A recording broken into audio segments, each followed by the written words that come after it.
Last வீடியோவில் ration அரிசியில் மாவு எப்படி அரைக்கிறதுன்னு பார்த்தோம். இந்த வீடியோவில் அதே அரைச்ச மாவில் இட்லி எப்படி ஊற்றுறதுன்னு பார்க்கலாம். சோடாப்பும் உப்பு கலந்து வச்சுருந்தேன். நல்ல மாவு புளிச்சு வந்துருச்சுங்க. இந்த மாவில் புசு புசுன்னு இட்லி எப்படி ஊற்றுறதுன்னு பார்ப்போமா? அதுக்கு முன்னாடி நம்மளோட வீடியோஸை தொடர்ந்து பார்க்க ஃபஹிமாஸ் டைரியை சப்ஸ்கிரைப் பண்ணிக்கோங்க. அப்படி இந்த பக்கத்தில் இருக்க பெல் ஐக்கானையும் கிளிக் பண்ணிக்கோங்க.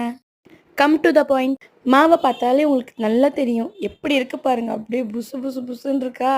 இந்த மாவில் இப்போ இட்லி ஊற்றிக்கலாம். இட்லி தட்டில் எண்ணெய் தடவிட்டு இட்லி ஊற்ற ஆரம்பிச்சிடலாம். நல்ல பிளெயினான வெள்ளை கலர் துணியில் இட்லி தட்டு சைஸில் கட் பண்ணிவிட்டு மாவை கூட அந்த தட்டில் ஊற்றி கூட இட்லி சுடலாம். மோஸ்ட்லி எல்லோரும் அப்படி தான் பண்ணுவாங்க. எனக்கு அந்த துணி கசக்கிறதுல ரொம்ப சோம்பேறித்தனங்க. அதனால நான் டைரெக்டாக தட்டிலே ஊற்றிடுவேன். நீங்கள் வேணால் அந்த மாதிரி ஃபாலோ பண்ணுங்கள். எல்லா இட்லி தட்டுலையும் மாவை ஊற்றியாச்சு. இப்போ இட்லி வேவிச்சு எடுத்துடலாம்.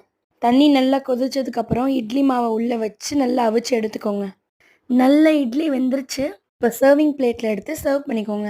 நான் இன்னைக்கு தேங்காய் வெங்காயம் சட்னி தாங்க செஞ்சுருக்கேன். இந்த ரெசிபி வேணும்னா கமெண்ட்டில் சொல்லுங்கள்.